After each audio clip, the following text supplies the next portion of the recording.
Pas facile, Alexandre, de trouver une voix off féminine qui s'assume pour podcast érotique.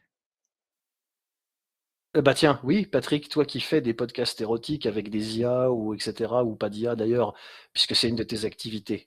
Merci, Ah, parle-nous de ça. génial! Eh ben, On est en plein dans je peux te dire que j'ai fait. Alors, j'y ai renoncé pour l'instant. Je n'utilise plus que des voix IA, mais j'ai voulu quand même tester le côté casting, demander Mhm. à des femmes d'interpréter des textes. Eh ben, mon gars, Alexandre, faut que ce soit toi le régisseur qui fasse l'entretien de voix, parce elles se contraignent, elles se lâchent pas du tout. Elles ont honte, entre guillemets, de jouer la comédie, de raconter la naturalité de l'émotion, etc. Tu le vois, elles sont complètement bridées, elles s'auto-brident, quoi, complètement. Donc j'ai lâché l'affaire puisque je n'obtenais pas, si tu veux, le niveau de naturalité et d'intensité, on peut parler du vocabulaire intensité, ça faisait pas vrai en fait, ça faisait contraint, contenu, c'était pas, c'était surjoué Ouais. et c'était pas naturel.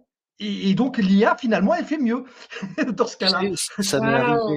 ça m'est arrivé, alors évidemment je dirai pas les noms, mais ça m'est arrivé avec au moins 2 clientes en 2025, toutes deux voix off, avec qui d'ailleurs on a une belle relation d'amitié maintenant, je crois, qui va au-delà du simple travail, où il a fallu mettre les pieds dans le plat et qu'on ait cette discussion, dire attends, évidemment tu es une très belle femme, très attirante, j'espère que tu le sais. Ah bon tu vois, ben, enfin, elle se comprend bien que je suis pas en train de draguer, j'en ai rien à foutre, je suis, ça va, Je vois merci, tout va exactement bien. ce que tu veux dire.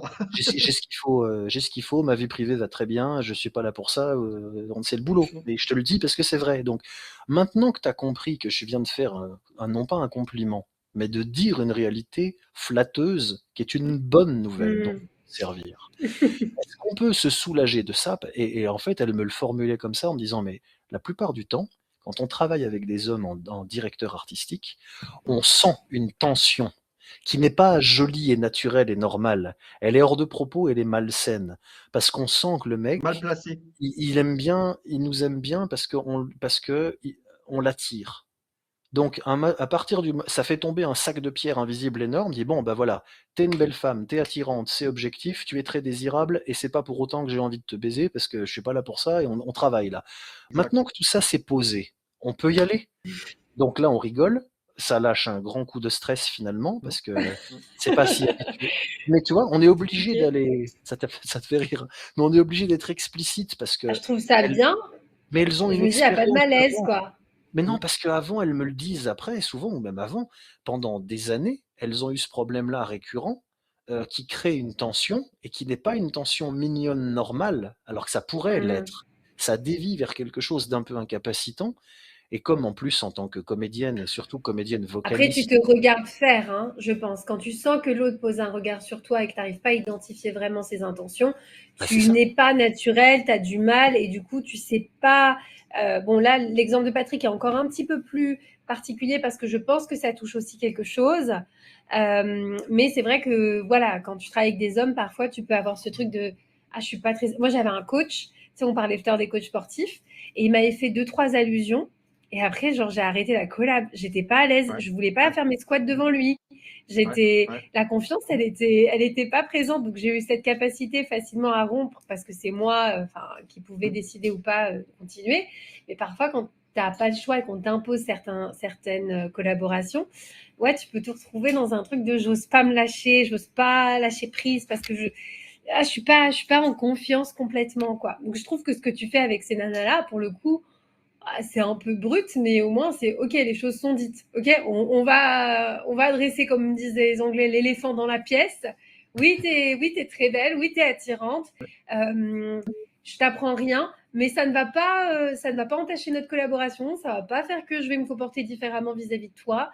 Et je pense que tu peux te sentir à l'aise parce que pour le coup, voilà, tu le sais et mes intentions sont très claires. Donc Il y a ça toute aide la parce que ce légende. qui est, Il y a oui, toute la ce que je légende disais, tu vois, associée. Mm. oui, excuse-moi, vas-y Patrick. Ce que je disais dans le prolongement de ce que tu dis et de ce que disait Alexandre, c'est qu'il y a toute la légende urbaine associée à ça. C'est comme un photographe avec un mannequin. C'est pareil. Ouais. Donc, moi, j'ai fait comme Alexandre. J'ai dit, écoutez, voilà qui je suis, voilà mon profil LinkedIn, je suis marié, j'ai 3 enfants, j'ai 51 ans, je ne suis pas un gros libidineux, j'en ai rien à foutre de t'entendre gémir, pleure, parce que sinon, elle se débloquait pas, en fait. Bien sûr. Mhm. Et on est Donc, tu vois, obligé de passer par là. parce que tu as le poids de tout ce qu'on peut penser, des bidules, des légendes autour de ça. Enfin, et voilà. Et je te dis, c'est pas évident. Et c'est là où, Alexandre, tu as raison. Les voix off, c'est de la comédie, c'est des comédiennes. C'est un métier. Il faut être acteur, actrice, parce que sinon, bah, voilà, ça passe pas, ça marche pas. Elles ont pas Ouais. assez travaillé sur elles, sur leur jeu, pour être en capacité à incarner le texte, quoi. Mais il faut la nécessité qu'on a à l'expliciter est proportionnelle au niveau de violence insidieuse répétée. Il y a C'est ça. tellement de gens qui font semblant de vouloir autre chose que ce qu'ils veulent vraiment, qu'on en vient légitimement à soupçonner que, oui d'accord, je la connais, on me l'a déjà faite, c'est les mêmes mots, les mêmes attitudes, tu vois? C'est ça. Et puis il y a des paramètres objectifs, c'est-à-dire que tu rencontres une personne du sexe opposé dans ta tranche d'âge, heureusement qu'il y a une attirance incontrôlable quand il y en a une. C'est pas systématique, mais quand il y en a une, heureusement qu'il y en a une. L'humanité se serait éteinte depuis longtemps sinon.